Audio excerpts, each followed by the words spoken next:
give our first year anniversary.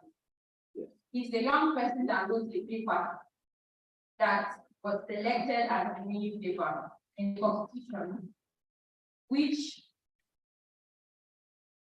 was focused on young people writing about their issues, the issues they see in their community. So Onyeka wrote this paper and submitted alongside other young people, and this paper was selected as the winning paper. So he will be presenting that paper today. And we are so happy as a youth organization that such a young person wrote such a paper, presented so many ideas that we can use to tackle the low representation of women and youth in the Nigerian politics. Thank you so much, Marie. Very important detail, because it's not easy to identify the problem and, of course, having a solution for the problem too. So please, Monica. Thank you very much. Thank you very much. Can you hear me very well? Yes, we can hear you. Okay. Good morning. Good morning. Can I be sharing my screen?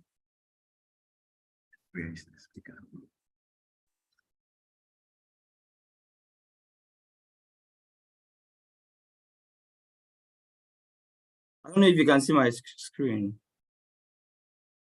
Go ahead, Monica. Okay. Good morning. Okay. Thank you very much for this privilege. I will basically be presenting on the underrepresentation of women and youth in governance and policy participation. So I'll be using my screen to present very briefly. Firstly, I want us to understand that any country that claims to be a democracy must have active participation of the representative of those members of those citizens in that particular country. And Nigeria claims to be practicing democracy, but the reality is the opposite. As in our political landscape, we have few elites that have occupied this landscape and depriving the youths and women the opportunity to participate actively in policy decisions. So basically, in the course of this work, I'll be giving a statistical approach from 1999 down to this particular period, so you can be able to see how far women have participated and youth have participated in the policy decision of our country.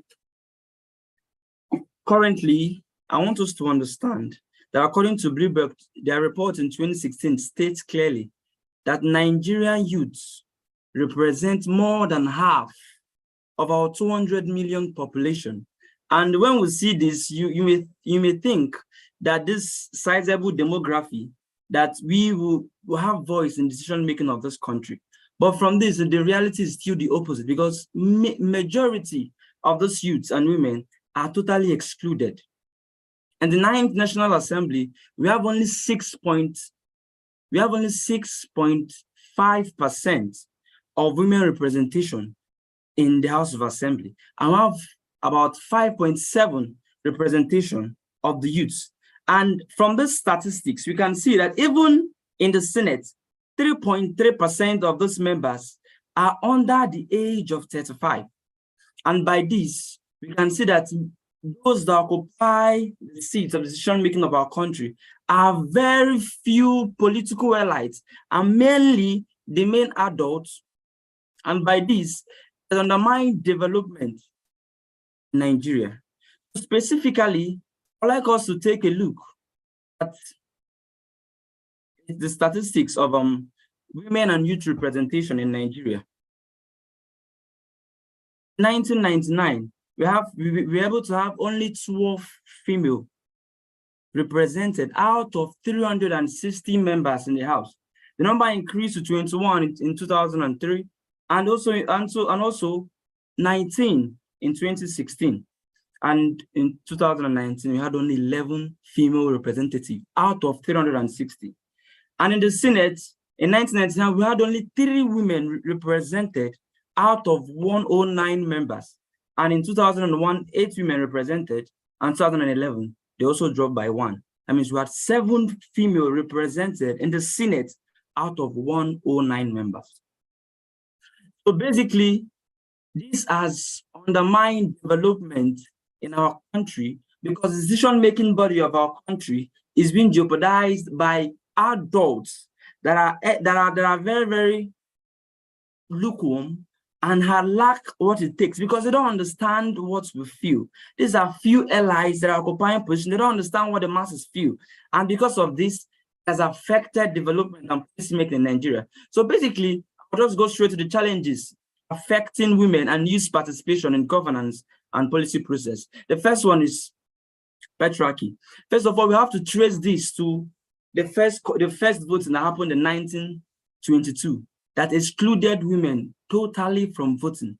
In 1922, women were not allowed to vote at all, and this continued to this process continued to 1954 when the southern and eastern women were allowed to vote because of the literature constitution, and because of this, affected women participation in politics. We also have stigmatization as a major challenge, financing as a major challenge, whereby the feminine gender and the youth lack finance to sponsor campaigns, finance to participate in the election, because the election of Nigeria obviously is an election of money. If you don't have money, you find it very, very hard to participate effectively. Another one is lack of education and political sensitization. Some of our youths and women lack what it takes to occupy political position, and because of this, they find it hard to participate in politics because they lack what it takes to participate effectively. The next one is political violence. We have the issue of political violence in Nigeria, and this normally affects youths and women participating in politics and decision-making of our country. And religious and cultural barrier. Of course, Nigeria is a very religious country, and there's this stigma and there is this notion that a man is meant to lead. And because of this notion in some religion, the feminine gender feel disoriented and they are not encouraged to participate in. So go straight to the policy alternatives. That is the main body of my work. What should be done? What should be done to allow women and to allow the youth participate actively in the politics of Nigeria? The first one is the improvement and implementation of mechanism of existing policies. Sincerely, we have policies meant to encourage the women, and we also have policies meant to encourage youth from participating, but they are not well implemented. And because they're not implemented well, we find it very, very hard for the youths and the women to participate. We have the not too young to run policy. This policy was geared to involve youth in the political participation of the country, but it is not effective. Despite the national gender policy that made it mandatory of 35% representation of women in public offices, the current statistics we have is that 7% of women are represented in elected and appointed public service in our country. So if the government should implement these policies on ground, it will go a long way to encourage women and youth participation in politics. The second one is subsidizing tickets for women who wish to run for political positions. We have women that have aspirations that are very, very good and intellectually strong, but they get discouraged because they lack the financial capacity to participate in Nigerian election. So the government should subsidize these tickets or political forms, make it comfortable and make it a little bit better for this gender to participate actively and be able to get these tickets to participate in politics. Next one is sensitization of women and youth through political education and training.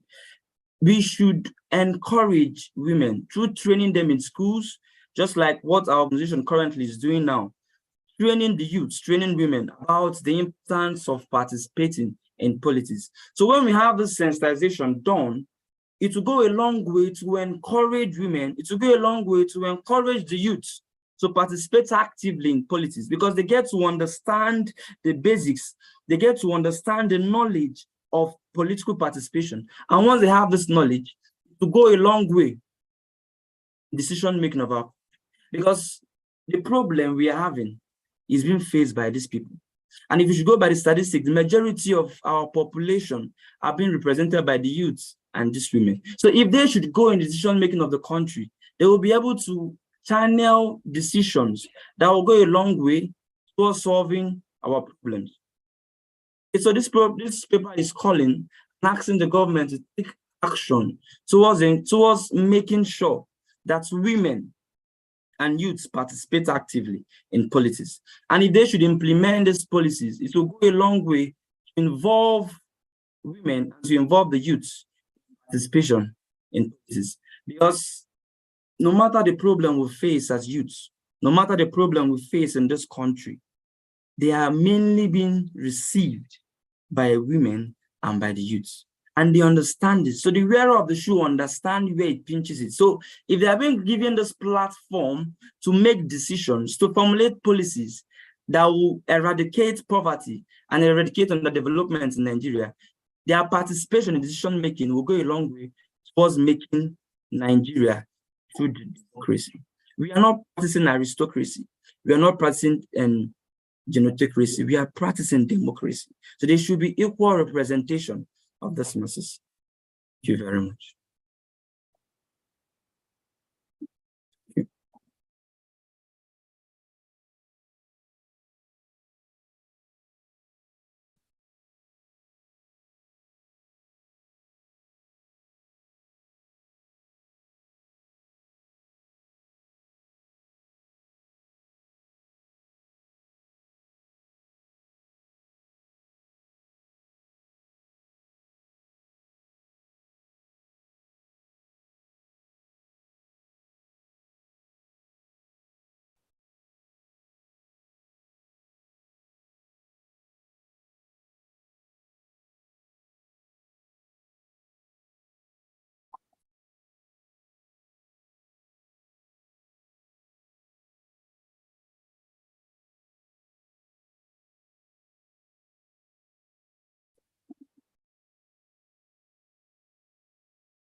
Is the audio? This we are talking about right now to be projected.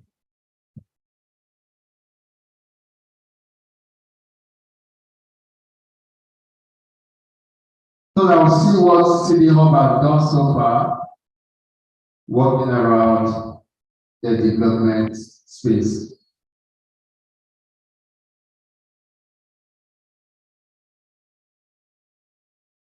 Primary healthcare is a goal of society approach to effectively organize and strengthen national health systems to bring health services closer to communities. Primary health care is the most inclusive, equitable, and cost-effective way to achieve universal health coverage. Primary health care is a strong community-level health system that increases access to care and improves health outcomes for all.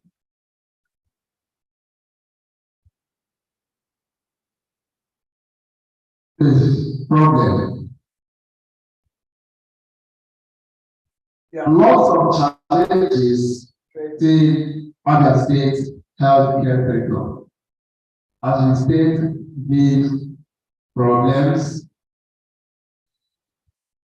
I would have loved this to be projected so that we all see what we have done around this sector.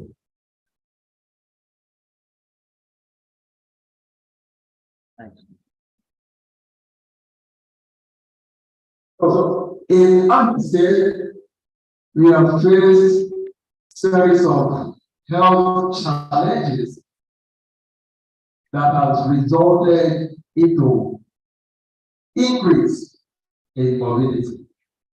A lot of patients have lost their life, their relatives, especially in underserved communities where most people do not have access to care.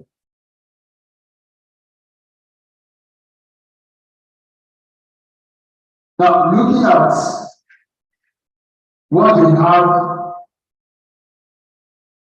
projected here, you can see the picture of the water challenge in Umuahia, one of the communities where we carried our needs assessment reports. So, other state healthcare faces the body of other state healthcare faces the body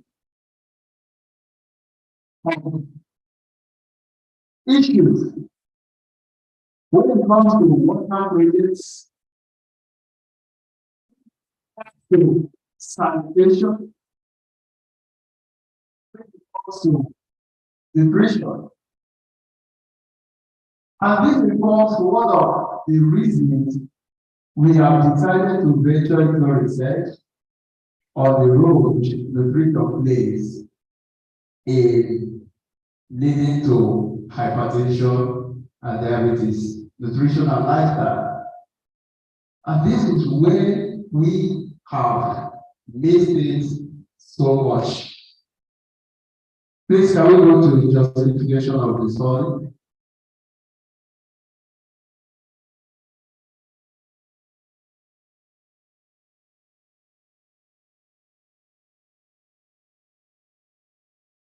All right. Our study is justified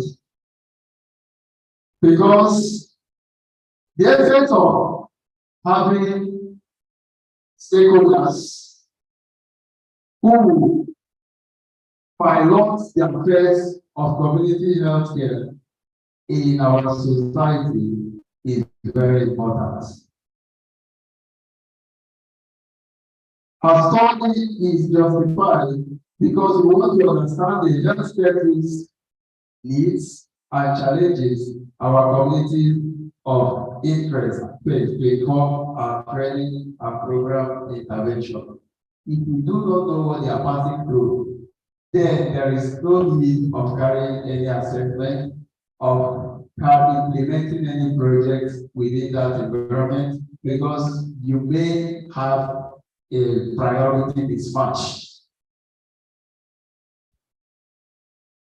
To use this as a baseline pilot assessment to understand primary health care challenges in rural communities in the state. Most especially, people in town do not face serious issues, but those within the communities have issues revolving around healthcare, lifestyle, and the ways of operation, the way they live. So the challenges primary health care within those environments are facing, and the challenges that we want to understand by carrying out these assessments. Presentation and discussion of families. As you can't understand from my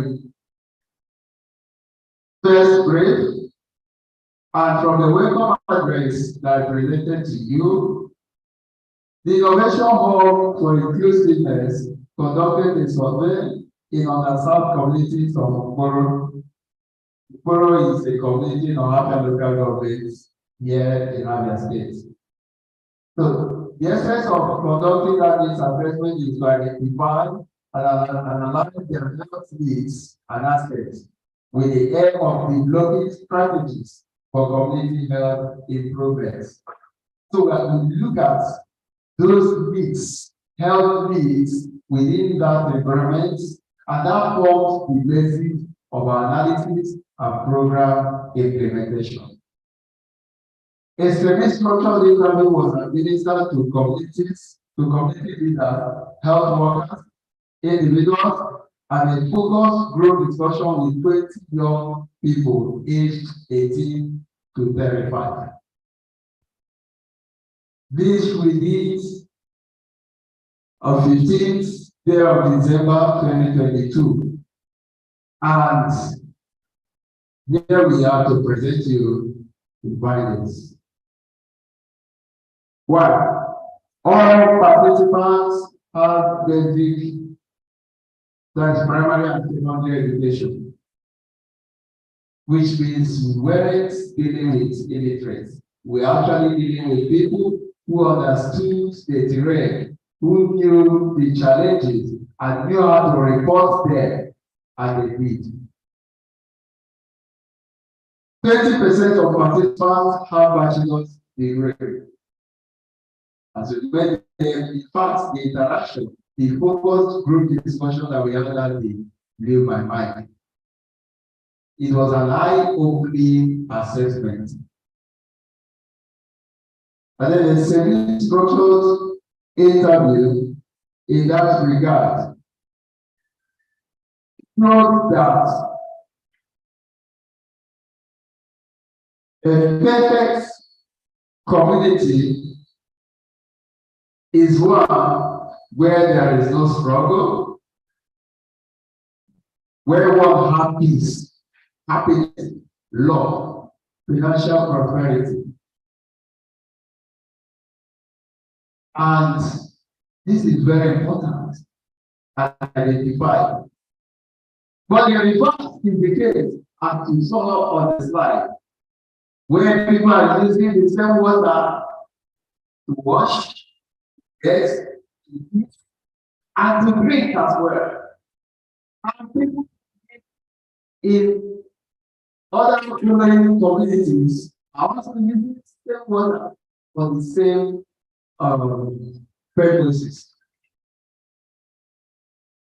What probably is that most people, and these people we are talking about, certain percentage of people living in this community also make use of this for their fishing activities using chemicals.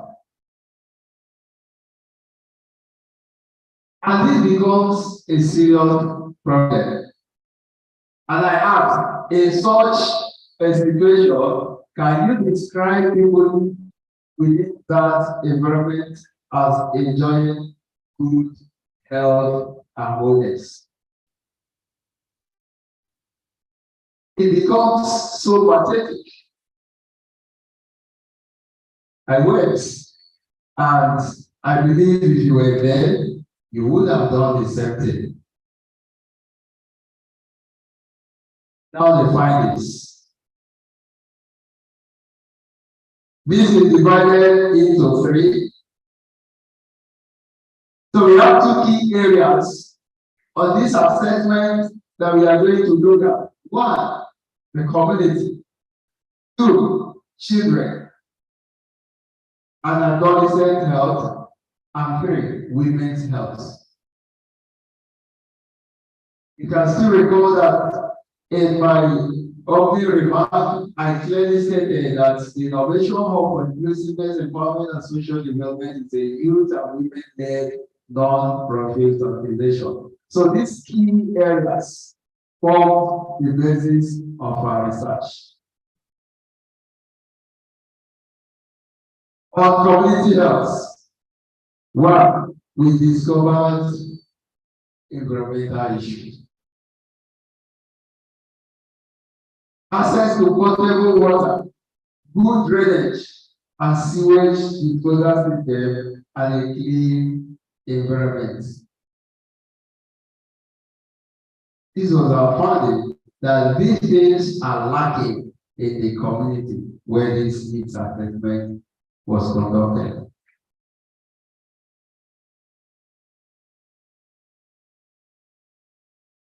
Number 2, community members have access to education. I think that's a little bit of good news to us.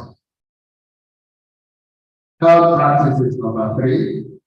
Community members have good health practices. If we outline all these things, we'll ask ourselves, what's there is the problem? Number 4, adequate health facility. Community with an adequate member of health facilities and health. And then 5, health community. We look at community with healthy people. These are the indicators. But what was the findings?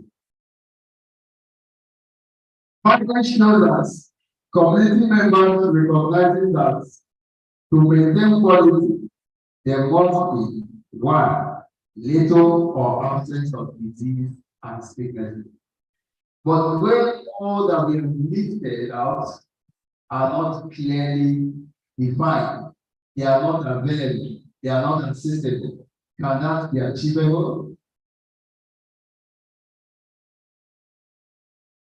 Another finding shows that little or absence of disease and sickness is achieved when we have good health. Access to a quick health facility. We don't have a broken state that we are making. Our healthcare services is too porous, especially in the underserved communities.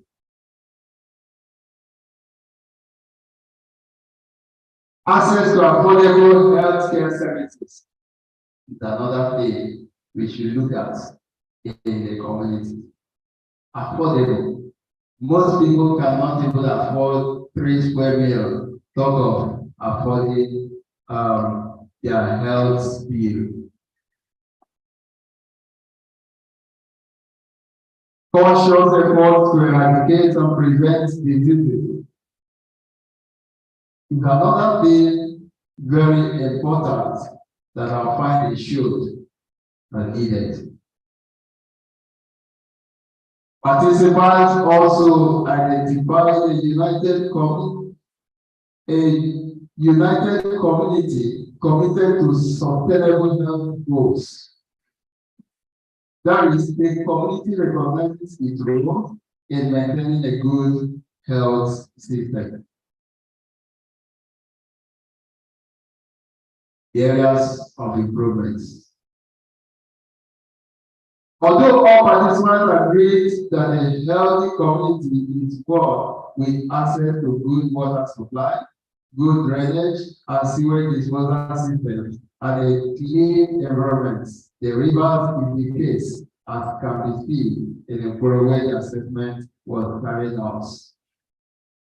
In this water, the people best wash, feed, and seepage drinking water from it, as we saw before the reform.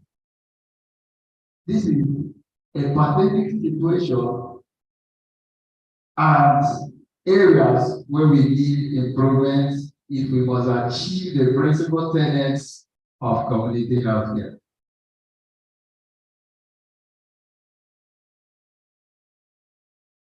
Now, top health problems and challenges impacting community health are, as identified by participants, lack of clean drinking water. This is totally not available within the community of engagements. Inadequate information on health issues, or at times misinformation. Oh, they say this one is transmissible. They say this one is not like this. And when the information is totally not there, somebody is informing people.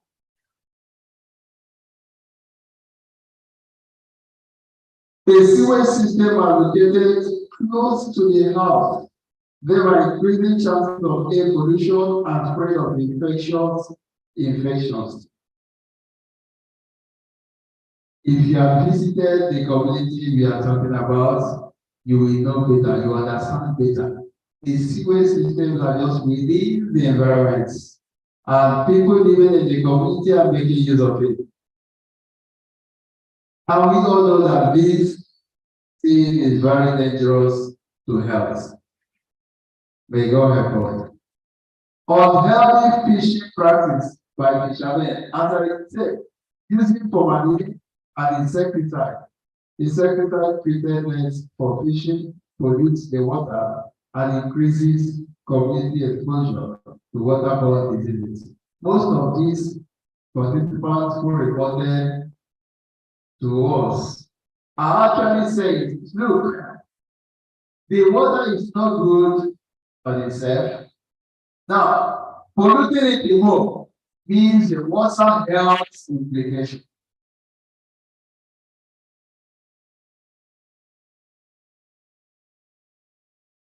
So we must do something as stakeholders to ensure that we achieve the aim of this community health needs. Children and adolescent health.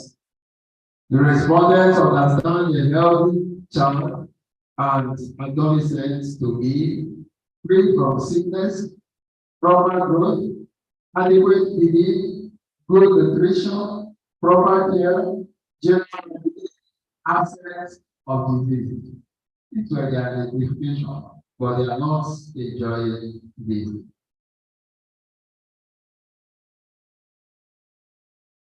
Common practices that compound children and adolescent health.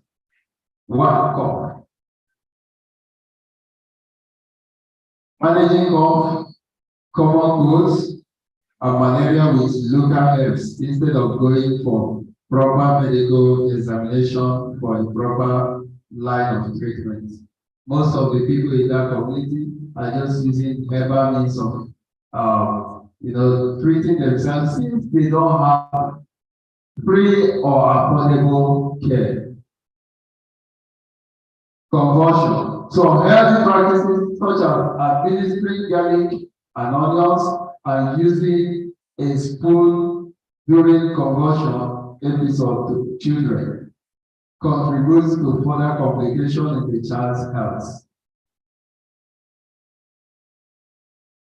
Sometimes leading to increase in infant mortality. All these are not really very good, but they have no option than to use these means. So we are calling that we look into this and stakeholders. Participants identified weight loss and weakness with protruded stomach as one of the ways malnutrition, inadequate meals, and unhealthy habits contribute to child's health in the community, especially during the COVID-19 pandemic. Malnutrition issue has continued to be a ravaging issue in underserved communities.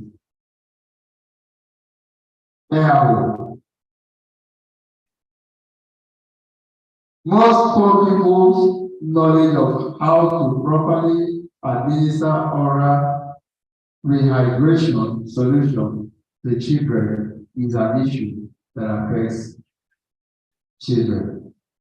Women's health. Types of services and support include family, children, spouse, youth to mental health. So participants identify the critical health needs of women of reproductive age in their community, including lack of sanitary pads, such as good baths, soaps, deodorants, inability to afford basic family planning services such as contraceptives, healthy eating habits. Participants also identified mediums, pregnant women, and self care or support in their community. One, they identified primary health care centers, private maternity, parties, drug dealers, and cottage hospitals. But participants could not identify a dedicated health facility or health worker in the community that tends to women's health when needed, or medium spaces or facilities can be reached. These are problems associated with women's health. One of these are the contents of the slide, which I will share to everyone who needs it as we proceed. Problem description. Access to clean drinking water. The assessment survey presented a need for clean drinking water in Borough community, where the stream is only water source.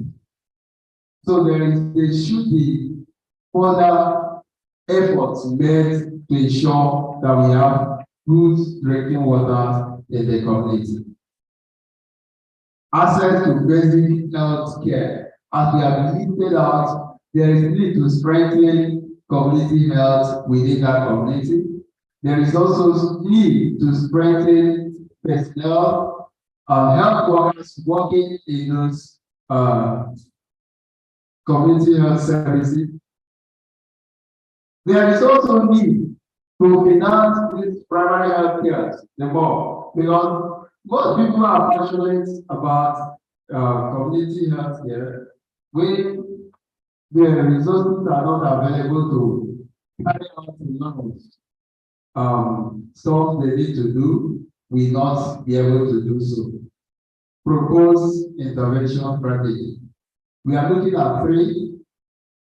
These are the proposed intervention strategy. 1, SieDi-Hub and Empower Generation Partnership.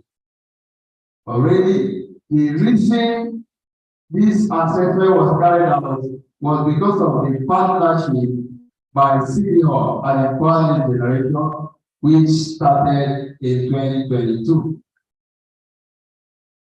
Empower Generation has ensured that the partner with SieDi-Hub to bring needed substantial changes in approaches to improving the health and well-being of the communities in other states, starting with our pilot community forum.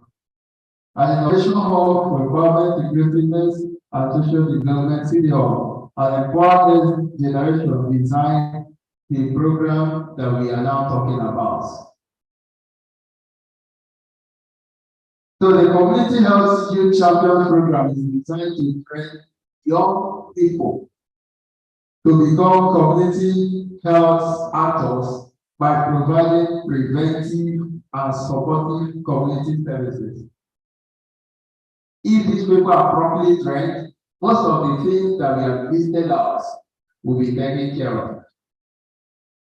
A partner and SieDi-Hub has also organized it in such a way that the people who are trained will support out the best among them and give them further training to further strengthen them so that they lead intervention within the community. Now, governments. What is the role of government in all that we are talking about? As key stakeholders in implementing community health programs, the Ministry of Health should map fishing activities in the community and deploy consultants that will provide community members with nature-based solutions for more sustainable ways of fishing while promoting healthy community living. There should be regulation. So if we have people who are controlling the fishing activities within that community, if these activities are well regulated, then we will achieve certain percentage of health in that environment. Number two, the Ministry of Health and collaborating agencies should provide basic water treatment knowledge for community members. Number three, the Ministry of Health and Primary Healthcare Development Agency should perform a facility assessment and access mapping to identify gaps in basic drug supply, equipment maintenance, and skilled personnel in primary healthcare environment. As I said earlier, if these things are not there, definitely there is no hope we can fix primary health care centers. The last that we are asking is that the Primary Healthcare Development Agency and collaborating agencies should provide basic oral dehydration solution knowledge training to the community. It should be basic dehydration knowledge. If these people are aware that this is how it's supposed to be, if you sensitize them, you give them orientation, most of the challenges they are facing, they will not face it. Our advocacy asks. We are asking that the Ministry of Health should work towards meeting the provisions of the National Health Policy as an indicator for universal health coverage. I know we have been trying, working together to fix our community. So we should advocate the law. We should align our activities to these provisions to ensure that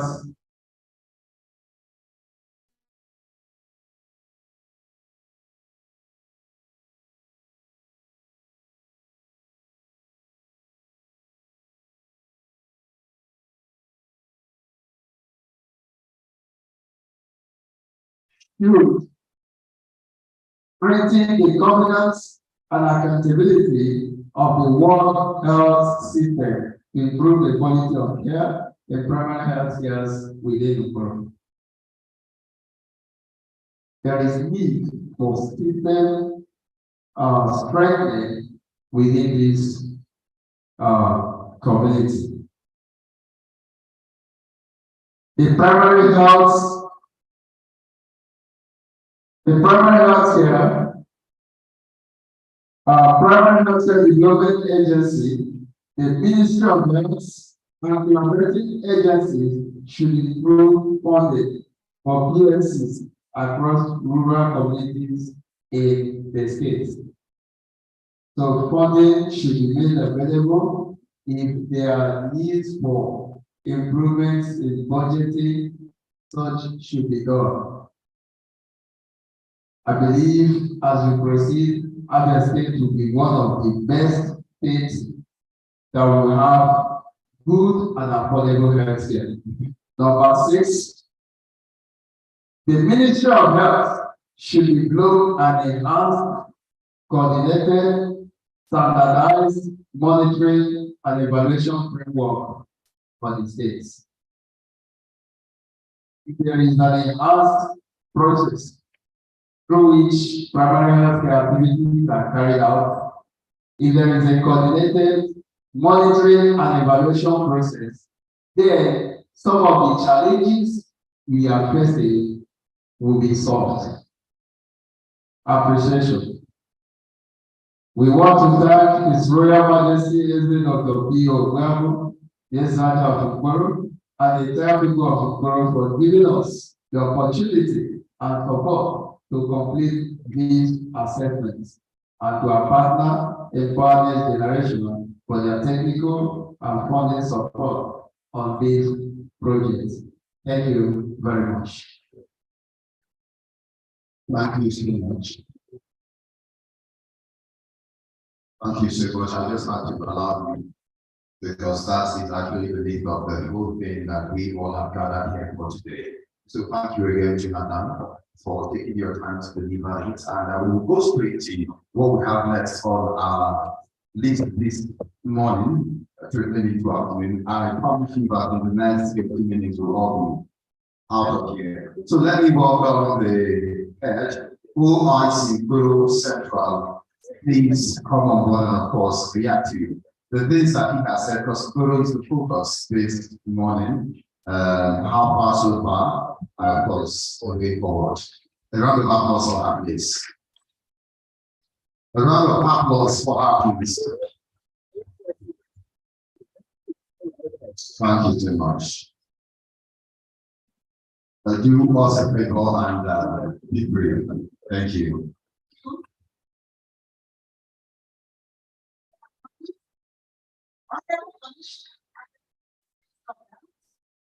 The Permanent Secretary, Adrian State Minister of Health, the Deputy Director, Adrian Development Agency, the Sergeant of the Borough Pension Kingdom, the Director of Disease Control, the Director of Planning, Research and Statistics, the Officer in charge of PNCs, the Board of Trustees, SieDi-Hub, the Board of Councils, SieDi-Hub, the technical advising to simple application, my team, development of the rights, everyone person say, my name is open for the name. First of all, thank God for a day like this. I equally want to thank this organization for this specific necessary program or research in the Borough community. About the work and living there. So, I really don't really talk. What is my job? I know what's in the program, doesn't want to, but so because I am in midst of that community, we live and work here. The first time was posted there, I didn't know of the other community. Went around and saw the screen. Okay, probably they have 4 homes, not that they have a major community. So I engaged water vendors, thinking that they will bring a free water from the whole world to us. And this one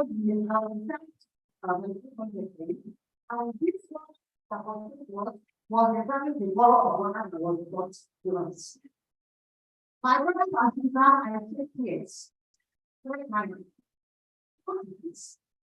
So we are trying to elaborate that.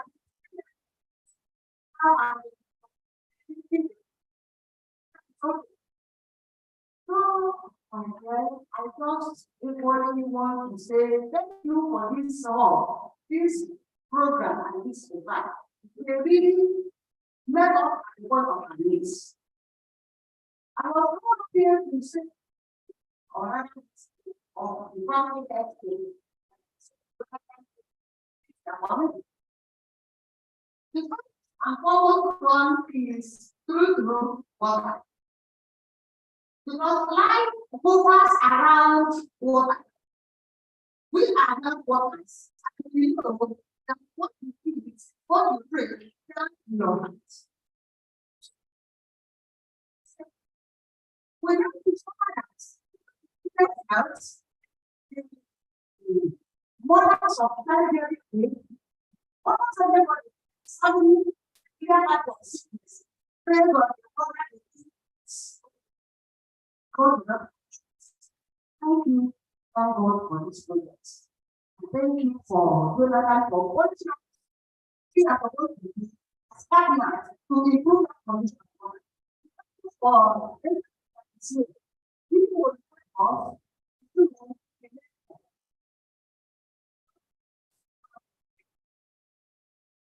the component of online is actually components, most important components is our education. And they have sentence here and they have some here.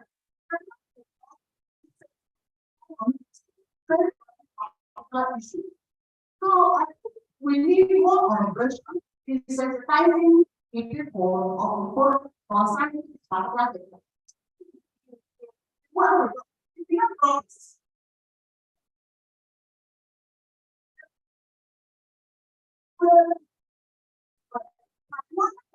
They are not seeing this particular need as important and as to meet the need.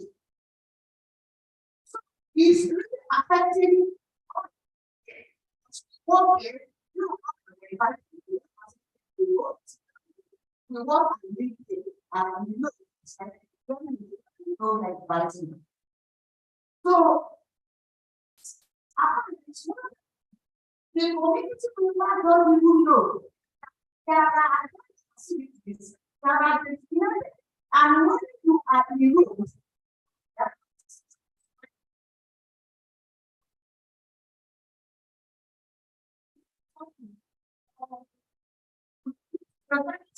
small health centers will not be people for the opportunity facility that will work how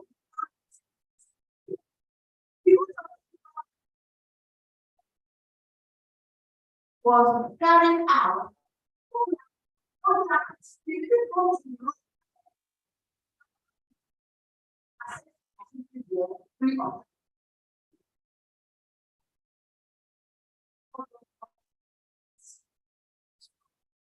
we need more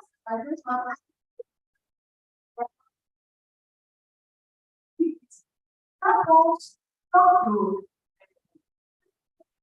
and action to have another improvement on the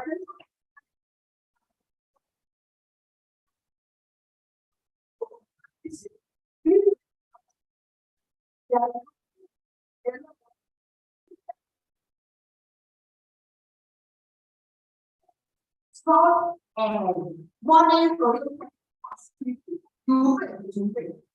But if you are in room, we cannot go, we will not die any more. You will be free of time, and you cannot say this if you have a capital disease solution that's so cannot do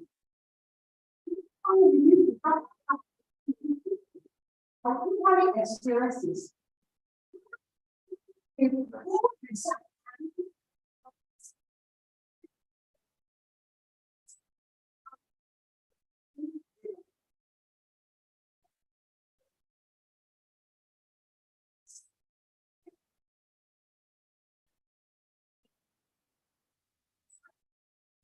cause and this will now be there. So you see, I don't have it on this block. And then it works. We all compete, put them together to ensure that this is achieved.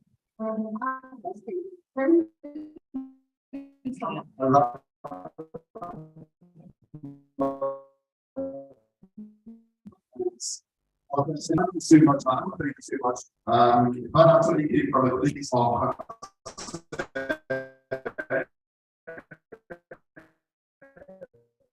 you literally facial expression. And that includes all of us. We'll have this coming. I'm not saying what don't understand. So if you're doing this language, we have not understand this. Maybe if I will understand it, I'll treat more of you. So if we are getting into the meat of it, which is advocacy dialogue resolution, which includes all of us, and the focus of this morning will be how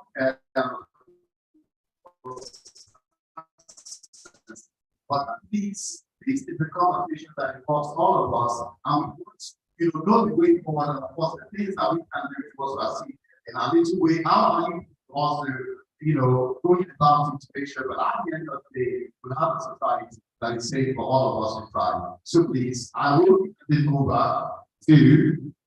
I'll be handing over to the moderator. That will be the PRO and OH. A round of applause for him, please. Thank you so much, sir. God bless you. Hello? Protocol clearly observed the distinguished ladies and gentlemen and gentlemen of the press. The PRO of National Health. Before I go ahead, let me come on that in the absence of the, I'm aware that my Permanent Secretary was here earlier, and the Honorable Commissioner sent her for an assignment, and she is promised to return back. I think she might be on her. But before, during her good message, my boss here her good message when the time comes. So moving forward, we know that we are in the advocacy and dialogue with the mission.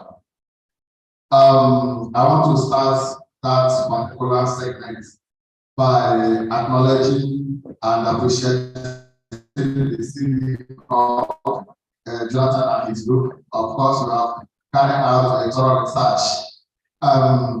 Why you specify your research in the protocol is what I don't know. I think it should include other local governments, but extend it to, if not the entire Abia North, at least for now, before we go to other areas. We have many senatorial zones in the state.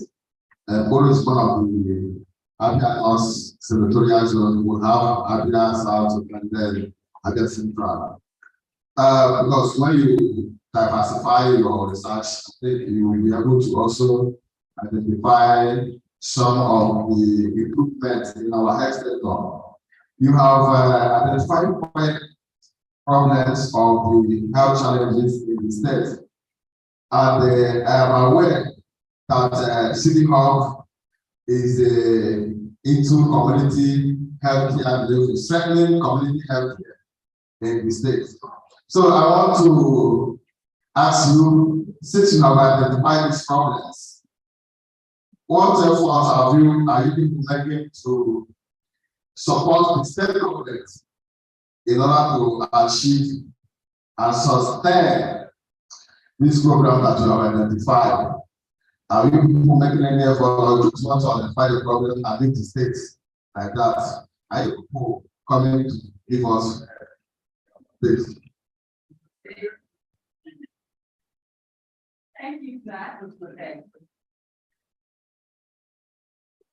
So this will take a tripartite effort, which is us as an organization, the state government in the process, and the community itself contributing.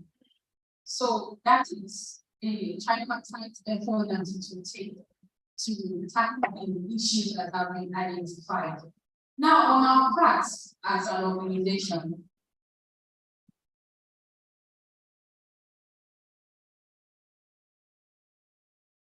to add to that,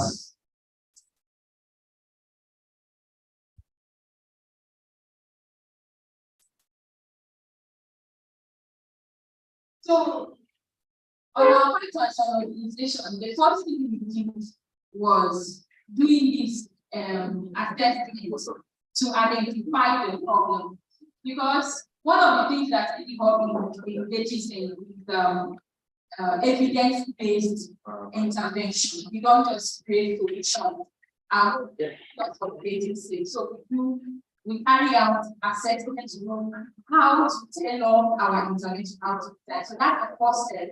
Then the second thing that we did is the community health champions program, which is designed to train young people at the community level. These people, they are in the community, they know the nooks and crannies of the community, so they know how to navigate. So we will train them in partnership, still in partnership with the ministry and the primary health care development agency. So this, like I said, we will all be working together. The three of us, we are now like God of the Son, God of Father, God of the Holy Spirit. So we'll be working together, the three of us, to carry out this intervention. So the community health youth champions program will be training young people at the community level to become community surveillance. So there will be a referral system where someone in the community who doesn't have access to information, to certain health information, so the person will be referred to the appropriate information. That's one of the things we are doing. Secondly, as an organization, we are mapping service providers in these communities that also determine their location and how their proximity. So when we map this in zone A, we have social service providers, and these are their areas. These are the things they can do. So all this we do create a platform for the communities to know which one to use at any given time. But like I said earlier, we cannot do this by ourselves as an organization. For instance, when it comes to distribution of nets, we know that malaria is a challenge in the community. So when it comes to distribution of treated nets, it has to come from the ministry of health. So that's why we are all here on this thing. We are allies in this. It's not just about us.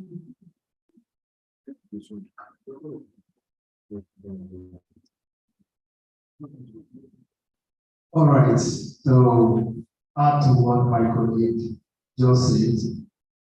One of the questions we asked is, well, why is it only the borough that we are carrying out this pilot research? Now, SieDi-Hub is an organization that works around the southeastern states, as highlighted in our 5-year strategic plan. So one of the programs we are carrying out is this Community Health Champions program. It is just one out of numerous programs we are carrying out in the state. As she has said, we had the Transforming Opportunity Youth program, which is going to start in Umuahia North. We've already done the participants engagement survey. So that particular one is here in Umuahia, and we implement that program here in Umuahia. Now, reverting back to the Community Health Champions program, it is not as if we are carrying out these programs in the quarter alone. It is going to be a pilot project which we aim to expand to other communities in other states, and by advance to other states, not only in Southeastern Nigeria, but in other regions in Nigeria. Already we have similar questions coming from Northeast, Northwest, South, and other regions asking for the same, for us to extend same programs to them. I will definitely do that. As we proceed, we would also want to respond to this question. So I am going to connect her right now, and she will respond. Thank you very much.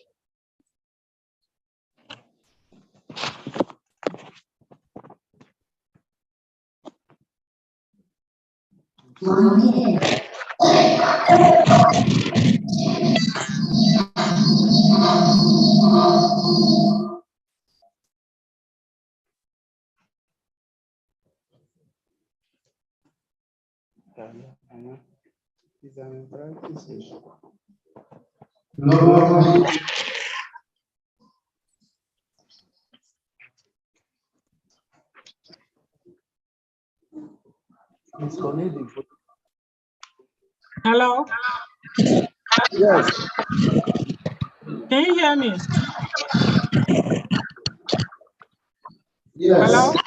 Okay, thank you everyone for attending, and thanks for that question. My name is Chinasa Imo, and I just wanted to respond to the first question and then move the mic to other people. So the essence of having this is to tickle our mindset towards tinkering around how to improve community health, and not specifically because of a particular community. But first, Nkoro was, as a new organization, you have to identify your low-hanging fruits and move from there. It's a terrain that we knew that, you know, getting in, moving in, having stakeholders buying was kind of like easier for us to start off the pilot the program. Like Jonathan had mentioned, the major aim of the program is to start a community youth champions program. And why that was, you know, identified as a way to help community health is because we know that we know the lacks, we know the challenges of healthcare delivery in rural communities, but community members live there. If we hand them certain tools and knowledge on how to coordinate community members towards improving knowledge and engaging in regular health outreaches and connecting them to available services, with the help of government, we think that would improve that. And as a new organization, we don't think that we have, we are coming with the savior mindset that we know everything. So we picked a community that have a physical representation of what most of the communities in Abia State look like.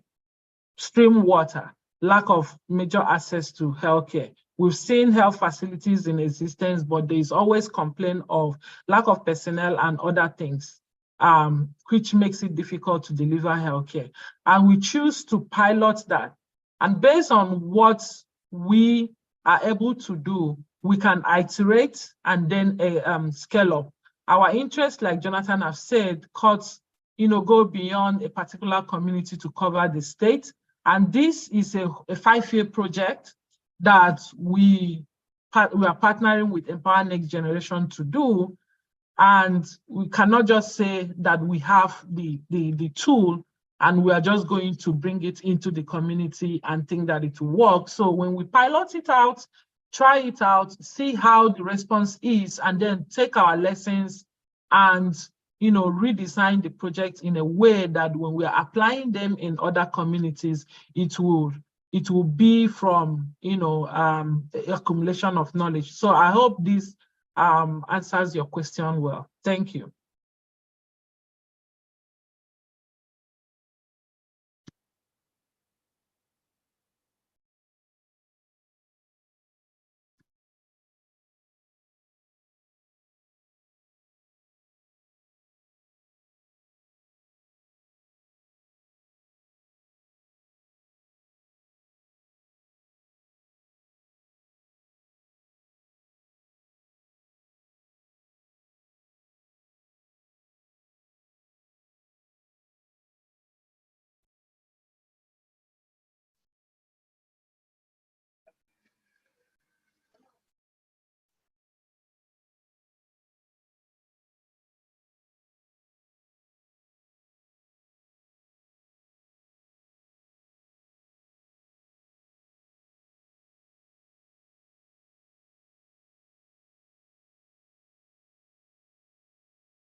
our own and our amiable, erudite, intelligent, beautiful, as in. I will respect girls and I know that she was there earlier before she took out for an assignment. And now she is back. I want to humbly and respectfully invite the Permanent Secretary of Ministry of Health, Economics, Franca, Charles, Equipment, Mommy, to come and let me. Please. Thank you so much, my allies. Thank you very much. The Executive Secretary of Umuahia State Primary Health Care Development Agency, Dr. Chinagozia Adendo, a winner, our winner for always. I call him the governor of primary health care. The representative of SieDi-Hub, Jonathan K. Ajuma and his colleagues, the OIC, Borough Primary Health Care, all the media houses present, and I will not forget the staff and management of the State Ministry of Health. Good morning. Good morning. It gives me great joy to be here. Early last year, two young and vibrant youths came visiting the State Ministry of Health and the Office of the Honorable Commissioner. That day we were having a meeting when they came in to officially introduce their program and activities in our state. They also wanted to solve partnership in several projects to foster the working relationship with the Ministry of Health and obtain ethical approval to research. And the research happens to be the role of nutrition, or rather the role nutrition plays in contributing to hypertension and diabetes among the population of Afghans. Well, we also wanted to implement interventions in the state. Personally, I was very much impressed, and I told them so. Didn't I? I was really impressed by their presence, especially their presentation. So I encouraged them to be dedicated to the vision. The meeting was very fruitful, I must say, as the team was well received and given ethical approval to conduct the results-oriented research.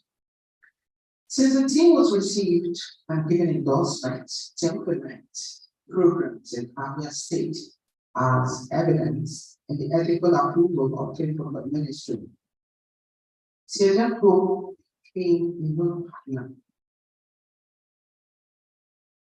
Don't put an accident for that. I'm barely a year after SieDi-Hub is here. The SieDi-Hub is here celebrating their 1 year of great success. Well, I want to, I notice I'm not really before you. If you really want to. That's the people. So I said that when I had to implement programs that have impacted the lives of people living in our state. This is a group, the young group of people, they're young, they're energetic, they're committed. So when they succeed, they have what their generation needs. It is important for you to know what your generation needs, because if you have what it takes, you can go global. And that's exactly what has happened with this wonderful group. Another one about this. So I'm so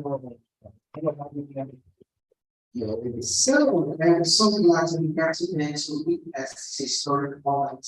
Actually, when I walked in, I was expecting a cake, I was expecting a bottle of wine, and some pops so you can clean. So say, I bet it's song for you, this is your 1 year celebration. But it doesn't matter, by the time you're 2 years, I'm sure the ministry will provide you with a big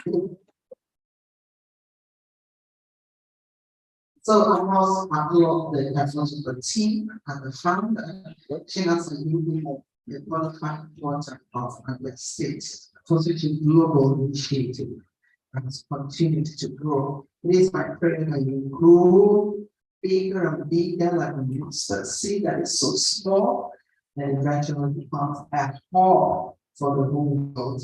So we will continue to learn and support to watch you grow in the development state. So on behalf of the Honorable Commissioner of Health, Dr. SieDi, I want to congratulate you on this. Thank you. I will not again. Would you like to pick up very well? Thank you very much, my mommy, the energetic permanent secretary of our dear Ministry of Health. My informed that the president here represented the Honorable Commissioner who also wished to be here. So she's the commissioner, and she's also the permanent secretary at the same time. I will tell you that. Okay, back to our discussion segment. Is there any other person that you want to add or want to make a suggestion to the research carried out by SieDi-Hub at Boro? Okay. Here's the microphone. But before you guys, the concept earlier before you came for the second time, the Jonathan made the presentation identifying some of the challenges at Boro Primary Health Care using Boro Primary Health Care Development Agency at Boro Community as a pilot state, where they identify some of the challenges in the health. And initially, I asked if it was only Boro that they used, and if they are here to assist the state governments in tackling some of those challenges. And they responded, they said that it is a tripartite thing, that yes, they have come to assist and providing some of the solutions. Or am I right? That they will train and some people who identify and who also support in making sure that those challenges will be tackled. I think after now, they will come to the ministry. They will have to come to this and make that presentation personally to the permanent secretary and the commissioner. Yes, I will come. This one is general presentation. You also have to come to the lesson to find way forward. One is identifying the problem, one is tackling which way forward. So I think we will have to ministry. Then, Doctor, let us hear your own solution. Before we get in this, let us quickly have the executive secretary say one or two things to us without it. It's up to you. Thank you very much. Protocol demands that once the chief executive of the establishment speaks, we are also supposed to go. I think as a respect of the organizers, shouldn't spoken after the commission. It's part of us. The consultants, the organizers, the honorable commissioner here, the directors, management and staff of the state ministry, the directors and the management staff of the state primary care development agency, the SieDi-Hub group, distinguished ladies and gentlemen, I've not forgotten the gentlemen of the press. Good afternoon. Yeah, I've gone through the activities and programs of SieDi-Hub. I've gone through the mission, vision, and goals. And I must confess that this is an ambitious organization. With all this in mind, we are going to go places and a lot of things to change in that respect. I must confess that we have the closest affinity when it comes to the end. The vision, you want to empower the young people, you want to go to the hinterland, to the communities and ensure that there is improvement. And of course, that is exactly what the primary health care development agency wants to achieve, to take care of the youth, of the elderly, and of course the newborn. As a matter of fact, I want to say that you have a perfect support and coverage of my establishment. What you're doing is good. I've gone through your theories for the year, and I believe we are going to scale it up. All the challenges that we have observed are using a booming PLC. We are going to ensure that we do something reasonable, do something very, very important to ensure that we reduce the challenges and the number of issues raised. The idea is to ensure that our people have access to quality healthcare services. And you of the new organization will help us to drive the aim of achieving universal health coverage. With all these programs in place, and of course, with the kind of cooperation you are going to get from us going forward, there is no doubt that we are going to achieve the sustainable protection of the good people of Umuahia from our vulnerabilities. Having said that, distinguished ladies and gentlemen, I thank you for this program. And on behalf of the management and staff of the State American Development Agency, I wish you the best. Thank you very much. Well, thank you so much. Again, let me apologize on behalf of SieDi-Hub, man. We love you and thank you so much. Let's get to you now, Doc.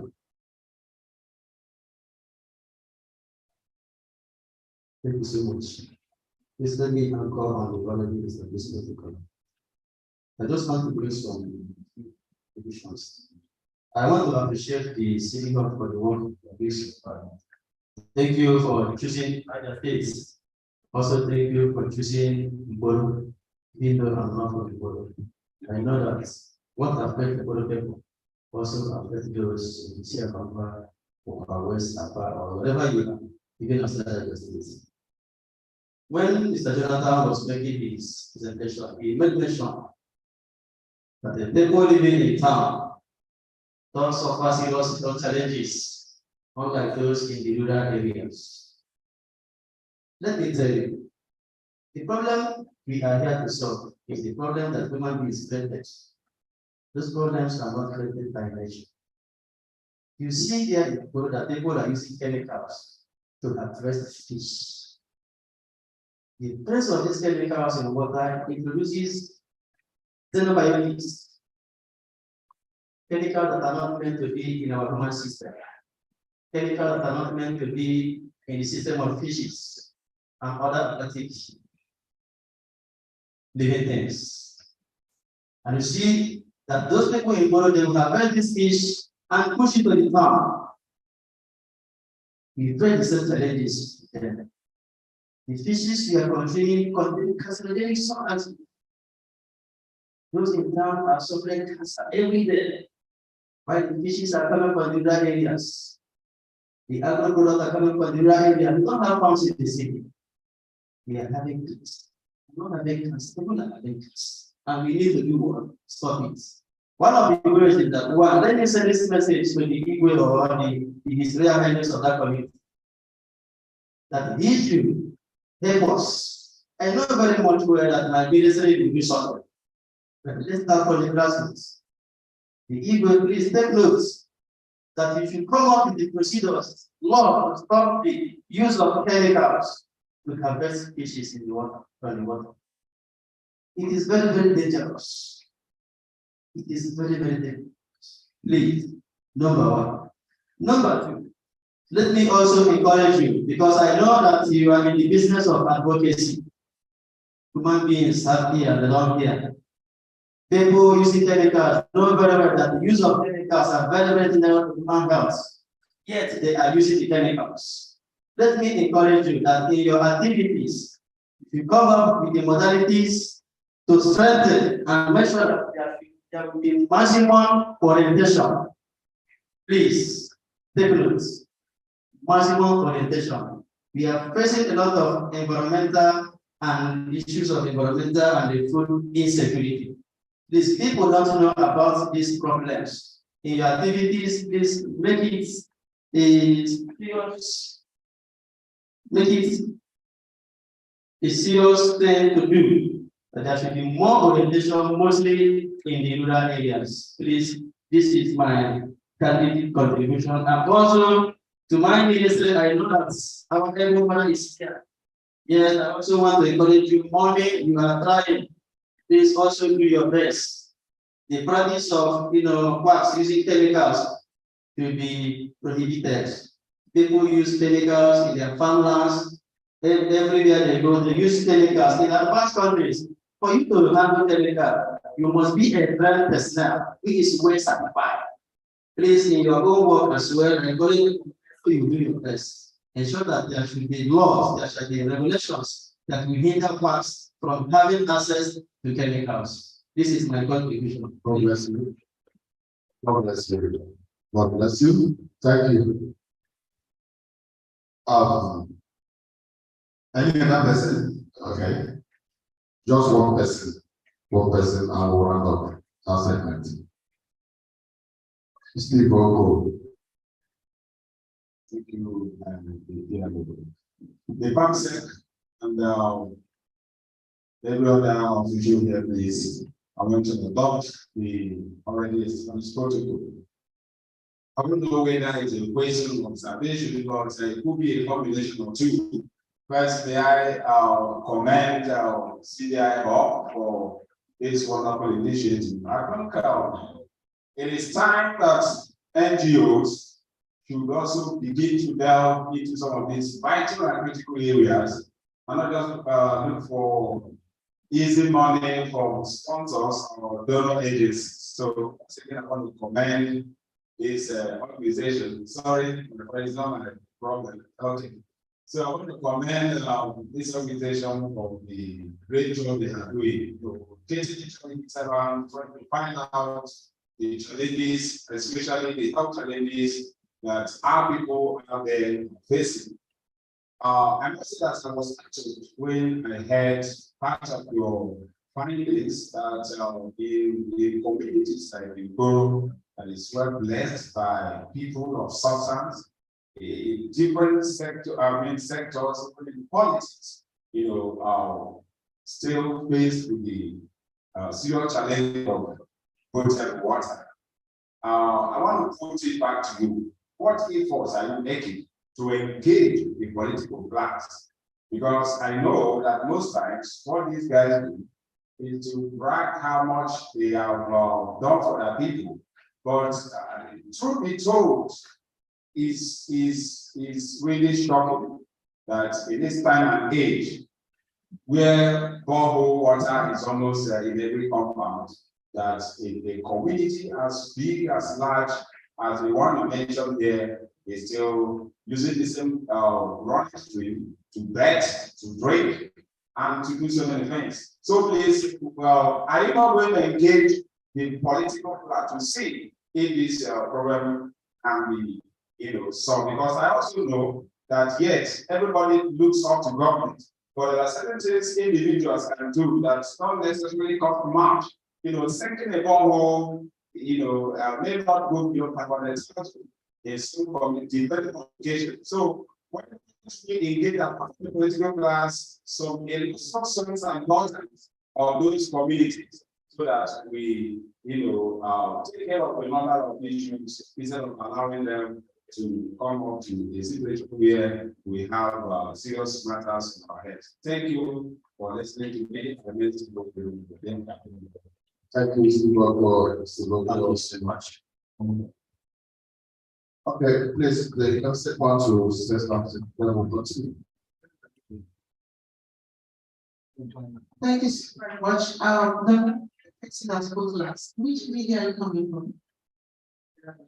Vanguard newspapers. So I'm aware, actually, my background is media. So I like interacting with my people. You are my people. Because I was a podcaster, but on radio. To see you. Okay, maybe after this, you can come next week. Maybe an appointment for Tuesday, maybe take months. You should come. This is program. And what's the essence of the media? It's dissemination. And the role the media cannot be overemphasized. Quality. So what am I trying to say? You brought up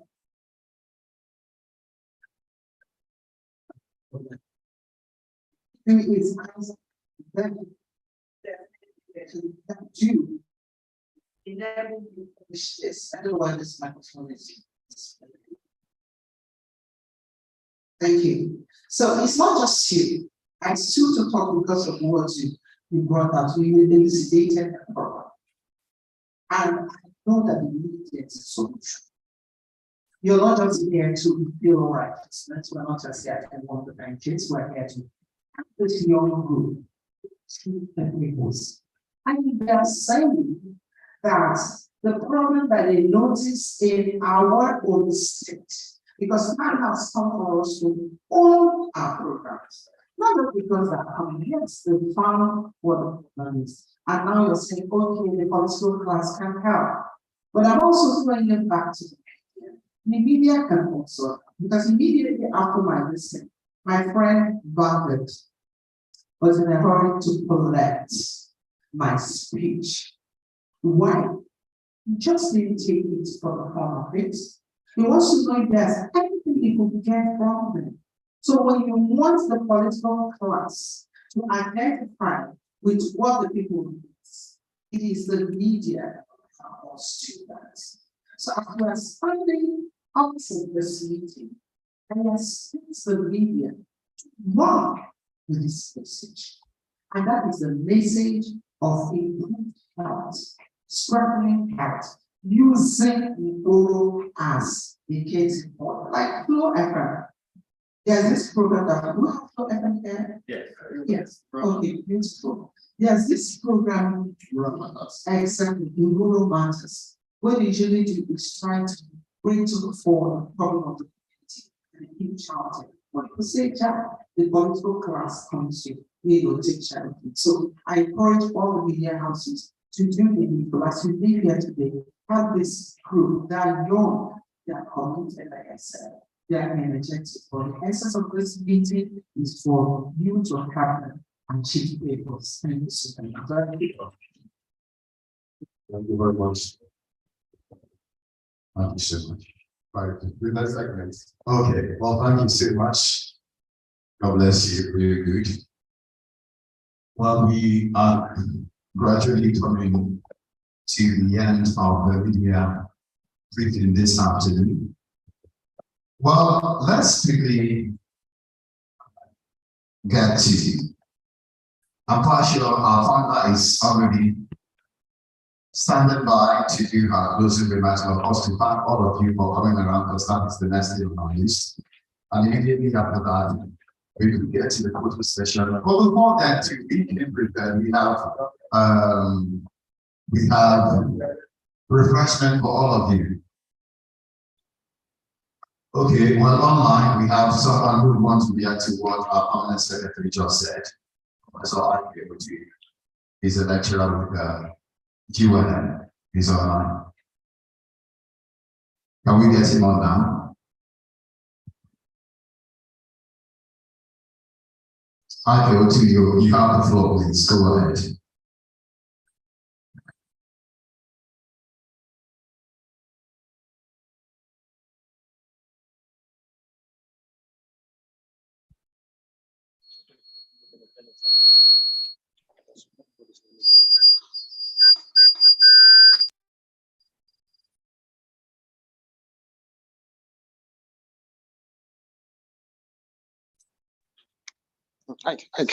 Go ahead and speak. Just a little patient. He's already talking, but we cannot get Go ahead and speak. You have the floor. Good day, ladies and gentlemen. My name is Tiket Kutubuta. Yeah, can you hear me loud and clear? The voice is very bad. Can you hear me? Yeah, can you hear me? Go ahead now. Yes, we can hear you. I'd actually wanted to react to the first question before my sister here, Tina Sute, reacted to it. I think my major contribution. First, I must say that I'm sincerely sorry for not arriving at the venue as at the time that I'm supposed to, and because of some things that are beyond my control. Be that as it may be, I think as part of the media briefing, the SieDi-Hub, the community health issues that Jonathan presented is part of the things that SieDi-Hub as a hub or as an organization has impact upon the last 1 year. And I must say, on a very short note, congratulations to SieDi-Hub, to the management and organization of SieDi-Hub, and to the establishment itself for an impactful 1 year. Within this 1 year, SieDi-Hub was able to organize the community health engagement at Nkpuru, which I think I was part and parcel of. Around November last year, the organization established that community health or rural development community health engagement. Through that, I think we engaged 20 youth, 20 members of the youth, and members of the community, cutting across community leaders, cutting across the youth, and cutting across women. And we are also arrived at the point where the respondents also let us know that most of the challenges that we had or that they have in Nkpuru is, one, the water issue, accessible water issue in Nkpuru. And these things, as they enumerated, well, affect the society at large and affect the community at large. We are also looking at an engagement with the state, with the community itself, and the SieDi-Hub, so that in the coming days, we'll be able to redesign this program and come up with the project management schedule for us to run the community outlet of the SieDi-Hub. Once more, I would say that I will congratulate all of us once more. And I must say that I am very, very uncoordinated because I'm on transit. As it stands now, I'm on transit. So I just had to do this from my route. Please, I greet and I salute all of you. Thank you so much, Jonathan Janajuma, for making the presentation. I thank you for everybody that has come. And thank you for our Eze, who is not here, who said I should send his greetings to all of us. Congratulations to SieDi-Hub and congratulations all of us.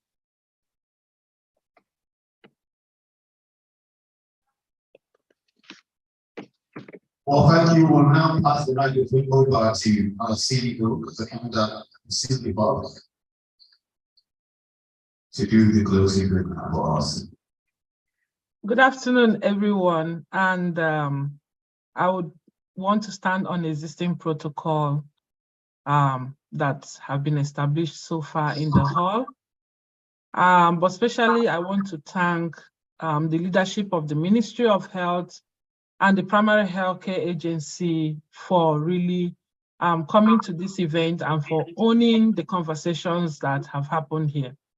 I like the fact that silent questions that would, that tickle our direction to thinking more broadly on how to expand and improve, even as we think around the program designing, has been raised here.